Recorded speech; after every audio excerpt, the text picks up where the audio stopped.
মাইয়াত মারা যাওয়ার পরে কোনো ব্যক্তি মারা যাওয়ার পরে ওই মাইয়াতের জন্য আমাদের করণীয় কি, এরপরে মাইয়াতের গোসল কিভাবে দেওয়া হবে, মাইয়াতের জানাজা সলাতুল জানাজা কিভাবে হবে, এই বিষয়ে আমরা আলোচনা করেছিলাম। আজকে আমরা প্রথমে যে জিনিসটি আলোচনা করব সেটি হলো কাইফিয়াত দাফনিল মাইয়াত, মাইয়াতকে দাফন করার পদ্ধতি, ওয়াল আমাল বাদাল মাইয়াত, এবং দাফন করার পরে মাইয়াতের জন্য আমাদের করণীয় কি। সলাতুল জানাজা পর্যন্ত আমরা গত আলোচনায় বলেছি, সলাতুল জানাজা যখন শেষ হবে তখন সলাতুল জানাজা শুরু হবে তাকবীর দিয়ে, শেষ হবে সালাম দিয়ে। সালামের পরে আর দ্বিতীয়বার আর কিছু করার দরকার নেই। সলাতুল জানাজাটা পুরাটাই দোয়া, মাইয়াতের জন্য দোয়া। সালাম ফিরানোর পরে আবার দোয়া করার দরকার নাই, দোয়া তো পুরাটাই দোয়া সলাতুল জানাজার মধ্যে। সুতরাং সালাম ফিরানোর পরে নবী সাল্লাল্লাহু আলাইহি সাল্লাম বা সাহাবায়ে কেরাম, তাবেঈনে কেরাম, তাবেঈনে কেরাম, যুগে যুগে কোনো ফুকাহায়ে কেরাম, ওলামায়ে কেরাম সালাম ফিরানোর পরে আর নতুন করে কোনো দোয়া মুনাজাত করেন নাই। এজন্য এটা একটি সুস্পষ্ট বিদআত। সলাতুল জানাজা শেষ হলে এরপরে মাইয়াতকে কবরস্থানের দিকে, যেই দিকে যেখানে দাফন করা হবে সেই দিকে নিয়ে রওনা দেওয়া হবে। রওনা দেওয়ার সময় আমাদের দেশে 40 কদম গণে। আপনাদের এলাকায় গণনা করে কিনা? জি জি, প্রথমে 4 জন নিয়ে 10 কদম যায়, তারপরে আবার পরিবর্তন করে আবার 10 কদম, এইভাবে করে করে 40 কদম। এটার কোনো দলিল ভিত্তিক প্রমাণ নাই, এটা সম্পূর্ণ বানানো একটি বিষয়। সুতরাং মাইয়াতকে নেওয়ার সময় এই জাতীয় কোনো 40 কদম 50 কদম এরকম গণনা করার কোনো প্রয়োজন নেই। সরাসরি মাইয়াতকে কবরের দিকে নিয়ে যাওয়া হবে। মাইয়াতকে নিয়ে যাওয়ার সময় আমাদের দেশে জোরে জোরে বলে যে সবাই কালেমা পড়েন, কালেমা শাহাদাত পড়েন, আশহাদু আল্লা ইলাহা ইল্লাল্লাহু ওয়াহদাহু লা শারীকা লাহু ওয়া আশহাদু আন্না মুহাম্মাদান আবদুহু ওয়া রাসূলুহু। কালেমা শাহাদাত ভালো জিনিস, এটা ঈমানের মূল জিনিস, কিন্তু ভালো জিনিস আবার সব জায়গায় লাগাই দেওয়া যাবে না। এজন্য নবী সাল্লাল্লাহু আলাইহি ওয়াসাল্লাম মাইয়াতকে নেওয়ার সময় বা সাহাবায়ে কেরাম এরকম মাইয়াতকে কবরে নেওয়ার সময় কালেমা শাহাদাত পড়েন নাই, বরং চুপে চুপে আওয়াজ না করে নীরবে শোকের পরিবেশে মাইয়াতকে কবরস্থানের দিকে নিয়ে যাওয়া হবে। এটাই হলো সুন্নাহ। মানে কোনো দোয়া দরুদ পড়ার দরকার নেই, বা দোয়া দরুদ পড়লে যে যার মনে যেটা চায় সেটা পড়তে পারে। কেউ জিকির আজকার করতে পারে, কেউ দরুদ পড়তে পারে, যার মনে যেটা চায়, তবে সেটা চুপে চুপে মনে মনে, জোরে জোরে চিৎকার দিয়ে না। অর্থাৎ মাইয়াতকে বাড়ি থেকে কবরস্থান পর্যন্ত নেওয়ার মাঝখানের পরিবেশটা হবে শোকের পরিবেশ। এখানে চুপচাপ ওই মাইয়াতের ব্যাপারে মানুষ চিন্তা ভাবনা করতে করতে শোকের মাধ্যমে চুপচাপ তাকে কবরস্থানে নিয়ে যাবে। জিকির আজকারে জোরে জোরে চিৎকার দিয়ে নয়। কবরস্থানে নেওয়া হলো, নেওয়ার পরে কবরে নামানো হবে। কবরে নামানোর ক্ষেত্রে মহিলাদের ক্ষেত্রে মাহরাম হতে হবে, মাহরাম ছাড়া অন্যরা কবরে নামবে না, যারা মহিলাদের মাহরাম। আর পুরুষের মাহরাম দরকার নাই, ওয়ালির অনুমতি সাপেক্ষে যে কেউ নেমে কবরে নামতে পারবে। নামার পরে কবরে যখন মাইয়াতকে রাখা হবে তখন বলা হবে বিসমিল্লাহি ওয়া আলা মিল্লাতে রাসূলিল্লাহ, অথবা বিসমিল্লাহি ওয়া আলা সুন্নাতে রাসূলিল্লাহ। দুইটাই হাদিসে আছে, বিসমিল্লাহি ওয়া আলা মিল্লাতে রাসূলিল্লাহ অথবা বিসমিল্লাহি ওয়া আলা সুন্নাতে রাসূলিল্লাহ। এটা যারা কবরে নামবে তারাও বলবে, যারা কবরস্থানে উপস্থিত থাকবে তারাও বলবে। এটা বলতে বলতে কবরে মাইয়াতকে রাখা হবে। মাইয়াতের চেহারা, মুখমণ্ডলটা কেবলামুখী থাকবে। এরপরে যেই কাফনের কাপড়ের মধ্যে যে গিরাগুলো থাকবে সেগুলো খুলে দেওয়া হবে, সবগুলা গিরাই খুলে দেওয়া হবে। খুলে দিয়ে এবার আস্তে আস্তে উপরে বাঁশ দিয়ে তারপরে আপনার মাটি দেওয়ার কাজ শুরু হয়ে যাবে। মাটি দেওয়ার সময় আমাদের দেশে একটি দোয়া আছে, কোরআনে কারিমের একটি আয়াত তালাওয়াত করা হয়, মিনহা খালাকনাকুম ওয়া ফিহা নুঈদুকুম ওয়া মিনহা নুখরিজুকুম তারাতান উখরা। এটি কোরআনে কারিমের একটি আয়াত। এটার অর্থও খুবই সুন্দর, খুবই ভালো, এবং এটার সাথে সম্পর্কও আছে যে মিনহা খালাকনাকুম, তোমাদেরকে এই মাটি থেকে আমি সৃষ্টি করেছি, ওয়া ফিহা নুঈদুকুম, আবার এই মাটির মধ্যেই তোমাদেরকে ফিরে আসতে হবে, ওয়া মিনহা নুখরিজুকুম তারাতান উখরা, আবার তোমাদেরকে আরেকবার এই মাটির ভিতর থেকে তোমাদেরকে তুলে নিব।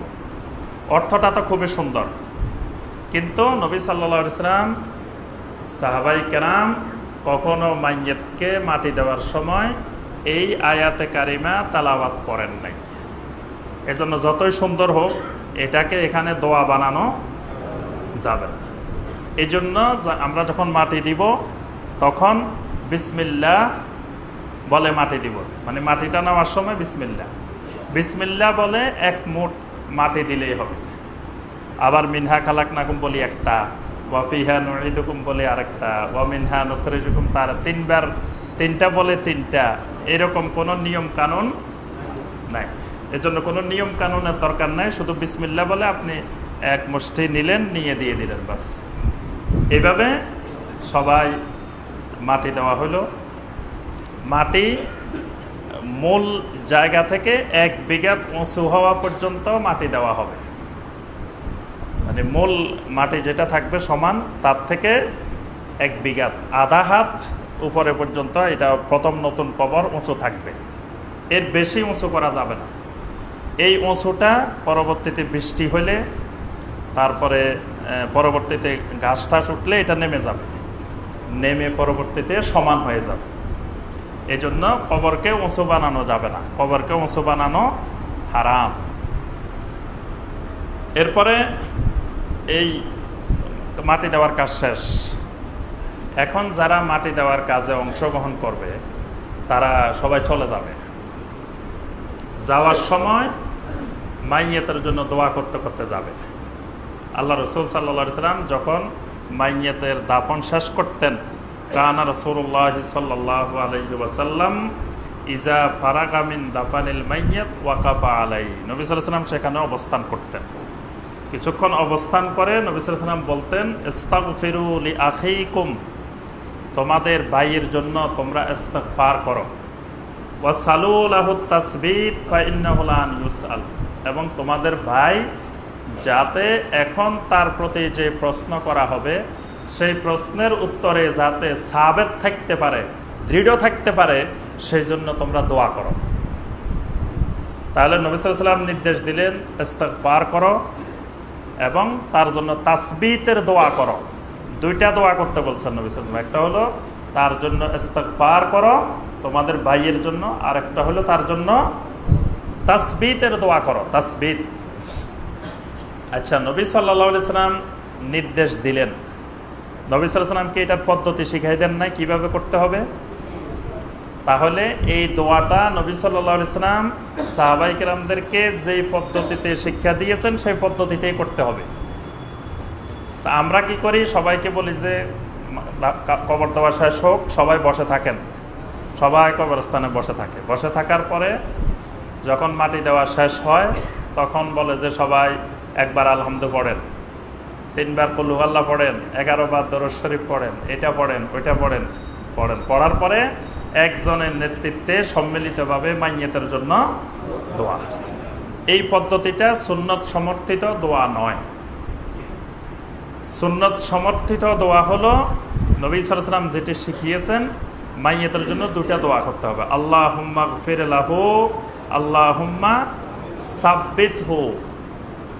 2টা দোয়া, একটা হলো আল্লাহুম্মা গফির লাহু, হে আল্লাহ তুমি এই মাইয়্যিতকে মাফ করে দাও।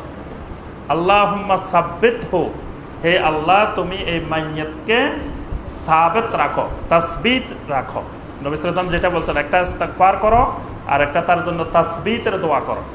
এজন্য সুন্নাহ হবে আল্লাহুম্মা গফির লাহু আল্লাহুম্মা সাব্বিতহু। আর মহিলা হইলে আল্লাহুম্মা গফির লাহা আল্লাহুম্মা সাব্বিতহা।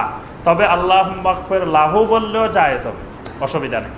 পুরুষ মহিলা, ওই যে আমরা জানাজার ক্ষেত্রে বলছি যে যদি আপনি আল্লাহুম্মা গফির লাহু বলেন তাহলে অর্থ হবে মাইয়াত, আর যদি আল্লাহুম্মা গফির লাহা বলেন তাহলে অর্থ হবে জানাজা। বুঝতে পারছেন? জানাজা হলো স্ত্রীলিঙ্গ, মাইয়াত হলো পুল্লিঙ্গ। তা আপনি যদি হু বলেন তো পুল্লিঙ্গের দিকে বোঝা যাবে, আর হা বললে স্ত্রীলিঙ্গের দিকে। এজন্য হু আর হার মধ্যে কোনো বেশ কম নাই। আপনি আল্লাহুম্মা গফির লাহু বললেও হবে, আল্লাহুম্মা গফির লাহা বললেও হবে। তাহলে আর সেখানে সূরা আল ফাতিহা পড়া, 3 বার কুল হুয়াল্লাহ পড়া, এতবার দরুদ পড়া, এগুলো নবী সাল্লাল্লাহু আলাইহি ওয়াসাল্লাম আমাদেরকে শেখান নাই। বাস সবাই মাটি দিয়ে এই দোয়া করতে করতে সবাই বাড়ি চলে যাবে, আল্লাহুম্মা গফির লাহু আল্লাহুম্মা সাব্বিতহু। এরপরে মাইয়াতের ওয়ারিস যারা থাকবেন তারা কিছুক্ষণ কবরের কাছে অবস্থান করবেন। অবস্থান করে তারাও দোয়া করতে থাকবেন, আল্লাহুম্মা গফির লাহু আল্লাহুম্মা সাব্বিতহু, এই দোয়া করতে থাকবেন। দোয়া করে এরপরে চলে যাবেন। আচ্ছা, এরপরে কথা হলো যে কবরের উপরে খেজুর গাছের শাখা, খেজুর গাছের ঢাল বপন করা, এটা লাগান। এবং তিরমিজির একটি হাদিসকে দলিল হিসাবে পেশ করে আমাদের দেশের অনেকেই। বলেন যে নবী সাল্লাল্লাহু আলাইহি ওয়াসাল্লাম একদিন 2টি কবরের পাশ দিয়ে যাচ্ছিলেন। যাওয়ার সময় নবী সাল্লাল্লাহু আলাইহি ওয়াসাল্লাম বললেন যে ইন্নাহুমা লা ইউআযাবানে ফি কবরিহিমা, এই 2টি কবরে আযাব হচ্ছে। ওমা ইউআযাবানে ফি কাবীরিন, কোনো বড় গুনার কারণে আযাব হচ্ছে না, আযাব হচ্ছে 2টি কারণে। একজনের হচ্ছে পাকানা ইয়ামশি বিন নামিমা, তিনি মানুষের ছগলখড়ি করে বেড়াইতেন। আরেকজন লা ইস্তাতিরু মিন বাউলিহি, প্রস্রাব থেকে পবিত্র হতেন না। এই 2টা কারণে তাদের আযাবে কবর হচ্ছে। নবী সাল্লাল্লাহু আলাইহি ওয়াসাল্লাম বললেন যে একটা খেজুরের ডাল নিয়ে আসো, ভেঙে নিয়ে আসা হলো। নবী সাল্লাল্লাহু আলাইহি ওয়াসাল্লাম এটাকে 2 টুকরা করলেন, করে 2 কবরের উপরে 2টা দিয়ে দিলেন। দিয়ে বললেন যে লা ইউখাফফানে আনহুমা হাত্তা ইয়াইবাসা, যতক্ষণ না এটা শুকাবে ততক্ষণ আল্লাহ পাক তাদের আযাবকে কিছু হালকা করবেন। সুবহানাল্লাহ। আচ্ছা, এখন ঠিক আছে, নবী সাল্লাল্লাহু আলাইহি ওয়াসাল্লাম এখানে লাগাই দেন, এটা তো আমরা হাদিস দ্বারা পাইলাম,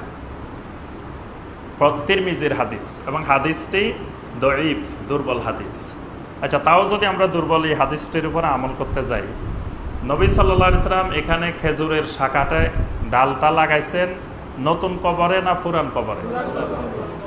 নবী সাল্লাল্লাহু আলাইহি ওয়াসাল্লাম তো যেদিন দাফন করছেন সেদিন লাগান নাই। নবী সাল্লাল্লাহু আলাইহি ওয়াসাল্লাম আয়েশা খাদিজা রাদিয়াল্লাহু তাআলা আনহাকে তো নিজে দাফন করছেন। খাদিজা রাদিয়াল্লাহু তাআলা আনহা যখন ইন্তেকাল করেন তখন নবী সাল্লাল্লাহু আলাইহি ওয়াসাল্লাম তো নিজেই ছিলেন।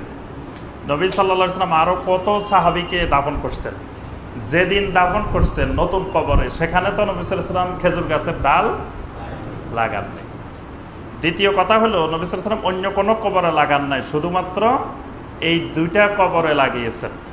আর নবী সাল্লাল্লাহু আলাইহি ওয়াসাল্লামকে আল্লাহ রাব্বুল আলামিন নবুয়তের কারণে ওহীর মাধ্যমে জানিয়েছেন যে এই 2টা কবরে আযাব হচ্ছে, কিন্তু আমরা তো জানি না কোন কবরে আযাব হচ্ছে, কোন কবরে আযাব হচ্ছে না। এটা আমাদের পক্ষে জানা সম্ভব না। ওটা নবী হওয়ার কারণে নবী সাল্লাল্লাহু আলাইহি ওয়াসাল্লামকে আল্লাহ পাক জানিয়েছেন। তো এখানে যে খেজুর গাছের 2টা শাখা 2 জায়গায় লাগাইছেন, এটা হলো নবী সাল্লাল্লাহু আলাইহি ওয়াসাল্লামের ব্যাপারে খাস, এটা আমভাবে উম্মতের জন্য প্রযোজ্য নয়। এই জন্য আমরা খেজুর গাছের ডাল লাগাই দিলে যে কবরের আযাব মাফ হয়ে যাবে এরকম কোনো দলিল নাই। এরপরে কবরের 4 কোণায় 4টা খুঁটি গাড়ি, এক কোণায় কুল হুয়াল্লাহ, এক কোণায় কুল ইয়া আইয়ুহাল কাফিরুন, এক কোণায় কুল আউযু বিরাব্বিল ফালাক, আর এক কোণায় কুল আউযু বিরাব্বিন নাস। মানে এখানে কবরকে জাদু টোনা থেকে হেফাজত করতেছে, তাবিজ লাগাই দিচ্ছে। সূরাতুল মুআওযাত তাবিজ দিচ্ছে যে কবরে যাতে আর জাদু টোনা কিছু না ধরে। এখন মাইয়াতের আর জাদু টোনা ধরলে অসুবিধা কি? মাইয়াত মানুষের রোগ ব্যাধি যা আছে, মারা যাওয়ার পরে আর রোগ ব্যাধি থাকে না। আপনি যখন মারা যাবেন তখন দেখবেন যে আপনার আর মাথা ব্যথাও নাই, হাতে পায়ে ব্যথাও নাই, সব রোগ ভালো হয়ে যাবে। ডায়াবেটিস, প্রেশার যা আছে সব সুস্থ হয়ে যাবেন, আর কোনো রোগ ব্যাধি নেই। তা এখন এই মাইয়াতের যদি কেউ জাদুও করে, তা জাদু করলে আর অসুবিধা কি? তাহলে জাদু টোনার হেফাজতের আর এই মাইয়াতের দরকার নাই। তাহলে মাইয়াতের এই 4 কোণায় 4টা খুঁটি গেড়ে এই ফালাক, নাস, এখলাস, কাফেরুন এইগুলো পড়ার কোনো ভিত্তি নাই, কোনো প্রয়োজন নেই। অনেকে এই কিতাব বললে তখন প্রশ্ন করে পড়লে অসুবিধা কি? হ্যাঁ, সব তো খারাপ জিনিস না, এগুলো তো ভালো জিনিস। কুলিয়া পড়লাম, কুলহুয়াল্লাহ পড়লাম, এটাতে আপনার অসুবিধা কি? তো আমরা এই কথাটা বারবার বলি যে এটা অসুবিধা হলো এক জায়গায়। সেটা হলো কোন জায়গায়? যে আল্লাহ রসুল সাল্লাল্লাহু আলাইহি সাল্লাম এটাকে ভালো মনে করেন নাই। এবং ওই হাদিসটা দলিল, বুখারীর হাদিস, যে মুআবিয়া রাদিয়াল্লাহু তাআলা আনহু বাইতুল্লাহর 4 কোণে যখন স্পর্শ করতেছিলেন তখন বাধা দিছিলেন কে? আব্দুল্লাহ ইবনে আব্বাস রাদিয়াল্লাহু তাআলা আনহুমা। তখন মুআবিয়া বলছিলেন যে আমি 4 কোণায় তো বরকত, আল্লাহর ঘর তো পুরাটাই বরকত, আমি দিলে লাগাইলে হাত দিয়ে স্পর্শ করলে অসুবিধাটা কোথায়?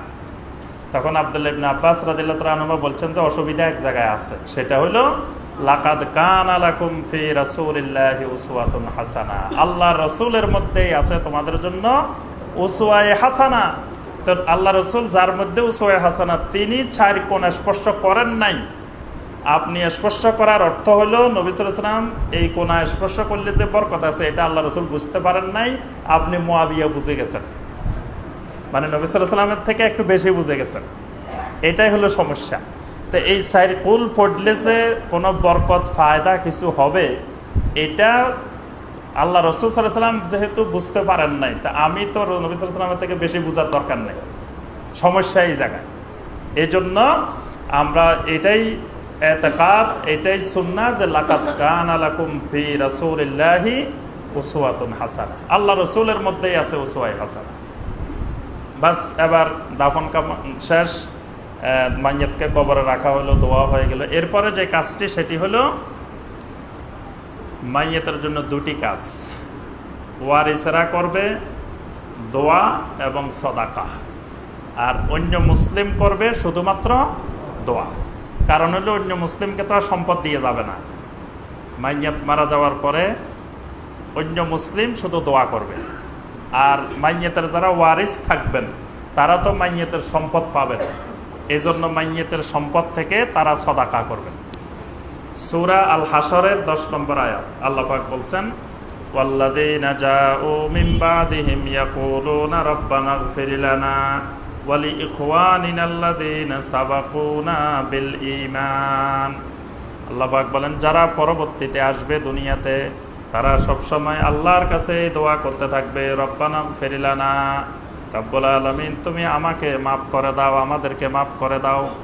ওয়া লিইখওয়ানিনাল্লাযীনা সাবাকুনা বিল ঈমান, এবং আমাদের আগে যারা ঈমানের সাথে দুনিয়া থেকে অতিবাহিত হয়েছেন তাদেরকেও মাফ করে দাও। সুবহানাল্লাহ। সুতরাং আমাদের আগে যারা ঈমানের সাথে অতিবাহিত হয়েছেন এই দোয়া করলে সব মুমিনের মধ্যে অন্তর্ভুক্ত হয়ে যাবে। এটাই হলো মুমিন, এক মুমিন আরেক মুমিনের জন্য দোয়া করবে। আর মাইয়াতের ওয়ারিস যারা থাকবে তারা রব্বিরহামহুমা কামা রব্বায়ানি সগীরা রব্বানা ইগফিরলি ওয়া লিওয়ালিদাইয়া ওয়া লিল মুমিনিনা ইয়াওমা ইয়াকুমুল হিসাব, এগুলা করবে। তারপরে নিজের বাসায় সবসময় মা বাবার জন্য, মুরব্বীদের জন্য দোয়া করবে। সব সময় দোয়া চলতেই থাকবে, দোয়ার কোনো দিন ক্ষণ সময় নির্ধারণ নাই, কন্টিনিউ চলতে থাকবে সব সময়, যখন সময় পাবে। আর দোয়াটা 2 মাধ্যমে হবে, একটা হলো আমভাবে সবসময় চলবে, আবার যদি কবরের কাছাকাছি যেয়ে থাকে তাহলে জিয়ারতে কবরের মাধ্যমে দোয়া। কবরস্থানে গিয়ে কি করবেন? নবী সাল্লাল্লাহু আলাইহি ওয়াসাল্লাম জিয়ারতে কবরের দোয়া শিখিয়ে দিয়েছেন। কবরস্থানে গিয়ে জিয়ারতে কবরের দোয়া বলতে হবে। জিয়ারতে কবর হলো দোয়ার জন্য, তেলাওয়াতের জন্য না। কবরস্থানে গিয়ে নবী সাল্লাল্লাহু আলাইহি ওয়াসাল্লাম কোরআনে কারীম তেলাওয়াত করছেন এরকম কোন দলিল প্রমাণ নাই। নবী সাল্লাল্লাহু আলাইহি ওয়াসাল্লাম দোয়া করতেন কবরস্থানে গিয়ে, সেই দোয়া হলো আসসালামু আলাইকুম দারা কওমিন মুমিনিন ওয়া ইন্না ইনশাআল্লাহু বিকুম লাহিকুন ইয়ারহামুল্লাহুল মুস্তাকদিমিনা মিন্না ওয়া মিনকুম ওয়াল মুস্তাখিরিন নাসআলুল্লাহ লানা ওয়া লাকুমুল আফিয়া আল্লাহুম্মা লা তাহরিমনা আজরাহু ওয়া লা তাফতিননা বাদাহু। এটা হলো এক রাওয়ায়াত। আরেক রাওয়ায়াত আছে আসসালামু আলাইকুম ইয়া আহলাল কুবুর ইয়াগফিরুল্লাহু লানা ওয়া লাকুম আনতুম সালাফুনা ওয়া নাহনু বিল আসার। এটাও আরেকটি রিওয়ায়াত। এগুলা, এই দোয়াগুলো মদিনার বাকি কবরস্থানে, তারপরে মুআল্লা কবরস্থানে এবং আরবের বিভিন্ন কবরস্থানে এই দোয়াগুলো লেখা আছে, হাদিসের এই দোয়াগুলো। অর্থাৎ নবী সাল্লাল্লাহু আলাইহি ওয়াসাল্লাম সাহাবায়ে কেরাম যখনই কবরস্থানে যেতেন তখন এই দোয়াগুলো পড়তেন। এই জন্য আমাদের জন্য এই কবরস্থানে যখন যাব জিয়ারতে কবরে, তখন এই দোয়াগুলো করা সুন্নাত। আর এমনি আমভাবে সবসময় মাইয়াতের জন্য দোয়া। আরেকটি হলো সদাকা। সদাকা হলো মাইয়াতের জন্য আল্লাহর রাস্তায় খরচ করা। সেই খরচটা আল্লাহর যত রাস্তা আছে সব রাস্তায় হতে পারে। আল্লাহর রাস্তা বলতে আপনি মসজিদের জন্য দান করলেন, তারপরে মাদ্রাসার জন্য দান করলেন, এতিমখানায় দান করলেন, ফকির মিসকিন গরিব অসহায় তাদেরকে আপনি দান করলেন, তাদেরকে আপনি খাওয়াইলেন। গরিব মিসকিন এতিম, তারপরে আপনার আত্মীয় স্বজন প্রতিবেশী, তাদেরকে খাওয়াইলেন। এই খাওয়ানোটাও সদাকা। এত আম, যে মানুষকে খাওয়ানো, এটাও সদাকা। তবে এই খাওয়ানোর ক্ষেত্রে দিনক্ষণ সময় নির্ধারণ করা যাবে না। ওইটা হিন্দুদের রীতি। 60 দিন, 10 দিন, 40 দিন, তারপরে মৃত্যুবার্ষিকী, এগুলো হিন্দুদের খ্রিস্টানদের রীতি। এরকম দিনক্ষণ সময় নির্ধারণ করা যাবে না। আরেকটি বিষয় খেয়াল রাখতে হবে যে এরকম খাওয়াইতে গেলে সেখানে পর্দার বিধিবিধান, হেজাবের বিধিবিধান রক্ষা করতে হবে। নারী পুরুষ আলাদাভাবে খাওয়ার ব্যবস্থা করতে হবে। পর্দার লঙ্ঘন করে একসাথে বসায় খাওয়াইলেন সবাইকে, তাহলে এর দ্বারা আমের দ্বারা সওয়াব না হয়ে গুনাহ হবে। তবে আম এটা ভালো জিনিস, এটাকে নিরুৎসাহিত না করে আম করা যেতে পারে। তবে আমকে কেন্দ্র করে আমাদের দেশে আরও কিছু বেদাত গড়ে ওঠে। যেমন খাওয়ার আয়োজন করা হলো, তো প্রথমে সবাই এসে, আলেম ওলামারা আসবে, এসে প্রথমে মিলাদ, দরুদ, খতম, তাসবিহ, তাহালিল চলতে থাকবে, তারপরে দোয়া হবে সম্মিলিতভাবে, তারপরে এবার খাওয়া দাওয়া স্টার্ট হবে। তো এখানে এই যে খাওয়ার আগে যে কাজগুলো করা হচ্ছে এগুলো সুন্নাহ না, শুধু খাওয়ানোটাই সুন্নাহ। মানুষকে আপনি খাওয়াবেন, খাওয়ানোর পরে মানুষের অন্তর থেকে ভিতর থেকে এমনিই দোয়া আসবে। আপনি মানুষকে দাওয়াত করলেন, খাওয়াইলেন, খাওয়ানোর পরে কেন খাওয়াইছেন মানুষ জানবে না যে আপনার আব্বা মারা গেছেন, দাদা মারা গেছেন, এই জন্য খাওয়াইছেন। তো যে খাবে সে এমনিই দোয়া করবে যে আল্লাহ তুমি মানুষটারে মাফ করে দাও। এটাই দোয়া। ওখানে আনুষ্ঠানিক দোয়া করা, তারপরে যে মিলাদ পড়া, এই করা, খতম পড়া, এই করা, সেই করা, এগুলো সুন্নাহ ভিত্তিক নয়। অর্থাৎ শুধু খাওয়ানোটাই একটা ইবাদত, খাওয়ানোটাই একটা সদাকা। তবে খাওয়ানোর ক্ষেত্রে আবার কিছু সমস্যা আছে। সেটা হলো আপনি খাওয়ানোর জন্য অনেক কষ্ট করে অনেক আয়োজন করলেন, কিন্তু দেখা গেল আপনি একটা খাবারের মধ্যে লবণ বেশি হয়েছে বা খাবারটা সুস্বাদু হয় নাই। তখন যারা খাইতে আসলো এরা বলবে যে কি খাওয়াইলো আজকে, তো এটা খাবারটাই স্বাদ হয় নাই, বা এই সমস্যা ওই সমস্যা। এটা কিন্তু আমাদের দেশের মানুষের অভ্যাস। নিজে দেখা যাবে মানুষ 10টা খাওয়াইতে পারবে না, সব জায়গায় যায় যে খাবে, কিন্তু খাইতে যায়, আবার যখন দেখবে যে একটু খাবারটা স্বাদ হয় নাই তখন ওই খাবারের সমালোচনা করতে করতে চলে আসবে। তো ওই লোকটা যে এত শত শত লোকের খাবারের আয়োজন করছে, আর সে তো নিজে রান্না করে নাই, সে তো বাবুর্চি রান্না করছে, সে রান্নার একটু বেশ কম হইতেই পারে, এত মানুষের রান্না। আবার দেখা গেছে শেষে দিয়ে যায় হয়তো কয়েকজনে খাবার পায় নাই, এরকমও ঘটে। এত লোকের খাবার, সেখানে তো দাওয়াতবিহীনও কত লোক চলে আসে, তাহলে খাবার নাও পাইতে পারে। তখন দেখা যায় মানুষ এটা নিয়ে গীবত, সমালোচনা এগুলা করতে থাকে। এগুলা হলো এই খাবার দাবারের খারাপ দিক, নেগেটিভ দিক। এজন্য খাওয়াইতে গেলে এই বিষয়গুলো খেয়াল রাখতে হবে। আর খাওয়ানোর ক্ষেত্রে অগ্রাধিকার দিতে হবে এতিম, মিসকিন, গরিব, অসহায়, এদেরকেই অগ্রাধিকার দিতে হবে। আর সবসময় সদাকা, মানে আল্লাহর রাস্তায় যে কোনো ক্ষেত্রে খরচ করা। বাস এই হলো মাইয়াতের সাথে দাফনের হুকুম আহকাম এবং দাফনের পরে মাইয়াতের জন্য কার্যক্রম। আল্লাহ পাক আমাদের সবাইকে সুন্নতের উপরে ইস্তেকামত থাকার তৌফিক দান করুন।